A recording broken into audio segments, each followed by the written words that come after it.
Hi everyone, I'm Julian Huguet, and recently GameStop, who I've done some work for in the past, asked me if I'd be interested in unboxing a board game. Now, I'm a fan of tabletop games in general, but when they told me specifically which game, I got pretty excited. And the box arrived today, so here it is.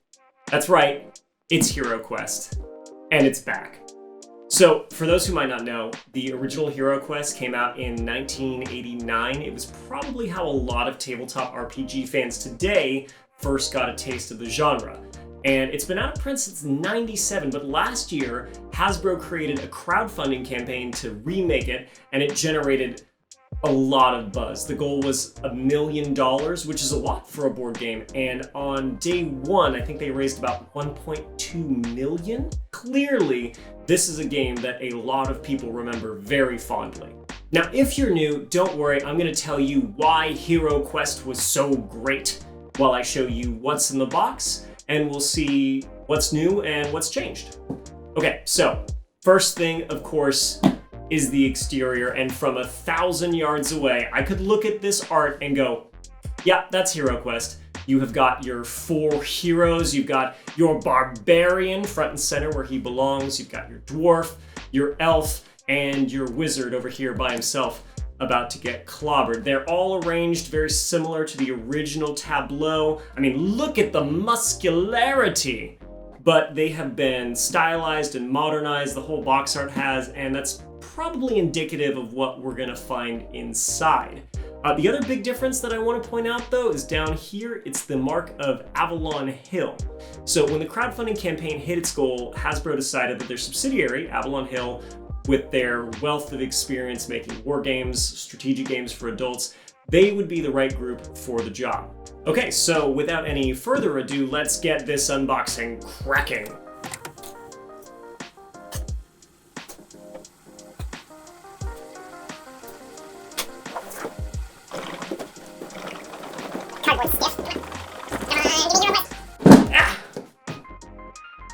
There we go.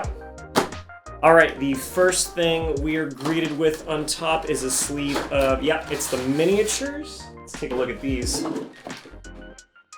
Oh my goodness, look, they are so gorgeous. There's just so much more detail now. I mean, I knew miniature molding has come a long way in 30 years, but to be able to look at some of these, let's look at one of these up close. Which one are we gonna pick? I mean, I guess it has to be the Gargoyle, right? Yep. More intricate, more finely sculpted, but still, definitely a Gargoyle. One change they did make, though, was to the bases. They're all standardized 1-inch diameter or 25mm diameter now, which means they're going to fit nicely if you want to bring them into, say, another game. D&D! So one change that wasn't made, though, I want to point out, let me pull these back up, is you'll notice they're the same color scheme as they were in the original. The plan for this relaunch was to have them all a uniform gray, and the thinking was that because these are so detailed and high-end now, that people were going to want to paint them. But after community feedback, they decided to revert to this color scheme, and I'm really glad they did, actually, because at a glance, when you're reaching into the box, you can still see immediately who everybody is, right? You've got heroes over here in red, you got your bone white skeletons and zombies, you've got your green abominations, your gray dread warriors, so when you're running the game, that'll be nice and easy. But if you do want to paint them, and I do too, I do a bit of airbrushing, I've seen some of these being painted already. People are posting pictures online, and they are turning out beautiful. So that color scheme's not really going to hamper you there. Also unchanged from the original is the use of these red dice to move. Some people were thinking maybe they'd modernize the movement mechanic, give each hero maybe a set movement distance based on agility or the armor they were encumbered with, something like that. But nope, element of chance remains in your movement. You might leap heroically into battle or trip and fall into a pit. And finally, we've got these 6 white dice. These are for attacking and defending, and both the heroes and the monsters are going to use those. We've got another sleeve. Oh, it's heavy, actually. It's got The furniture! Maybe that's why it's so heavy.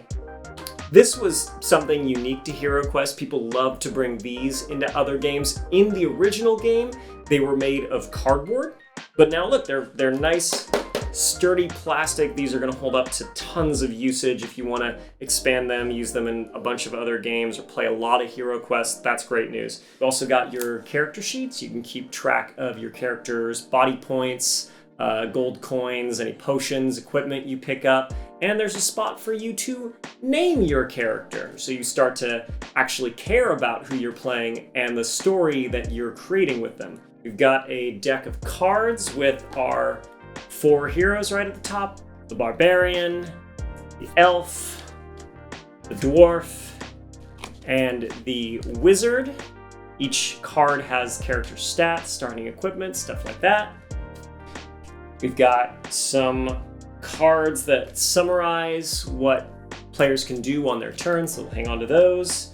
And then we've got the monsters, and they are in that same updated art style as our heroes. These are to be used by the game master, who's taking on the role of the evil Zargon and attempting to thwart our brave heroes. So the game master controls the monsters, and if you're a UK player, you're going to notice that now not all of them have just one body point. The US and the UK rules have been merged. Artifact cards, which are special treasures. Equipment, you've got armor, trap disarming kits, weapons like the broadsword, dread magic spells that Zargon, aka the Game Master, can cast upon our hapless heroes to make their lives more difficult. But fear not, our heroes have their own magic at their disposal. They're based on the 4 elements of water, earth, fire, and air. And then finally, we have the treasure. Now, players can search the room for treasure. They might get gems, gold, potions, but there's also more than a handful of wandering monsters. So be sure you can take another fight if you're going to look for treasure. Of course, it's a board game. There's going to be a board. Not a bard, a board. And once again, it's been standardized, so the squares are inch squares, 25 millimeter by 25 millimeter. This is all going to look very familiar. And then, oh, of course, we have a screen. What game would be complete without the screen, so the game master may hide their intent from other players? We've also got these pop-out tiles. These are used to indicate where triggered traps or open hidden doors might be. There's the stairs that players will use to enter and flee, escape from the dungeon. We have the rulebook, and finally, we have the quest book. So this is only for the game master to use. It'll tell them the layout of the board, how to reveal it, where the hidden traps are, where the monsters are going to appear. That's only for the game master. It's also got 14 quests. The game master will read them to the heroes so they know their objective. This also has a blank map. This is so you can create your own quests. And again, we see that spirit of fostering creativity that people really enjoyed about the first game and why it really took root. Well, that is everything in the box. And I gotta say, I think if you're a longtime HeroQuest fan, you're probably gonna be really excited to see the game is pretty much how you remember it. Of course, except it's been beautified, if you can say that about orcs. I also think that maybe if you're a person who's been looking to try out role-playing games, or maybe you're an RPG expert, but you've got young ones at home and you want to introduce them to the hobby, I think this game could be perfect for that. So I also know some fans missed out on the crowdfunding campaign, and they were wondering if it was going to go on retail. If it wasn't obvious, I said at the beginning of this unboxing that GameStop reached out to me. Yes, HeroQuest is going to be on sale at GameStop. Also, it gets even better. Check this out.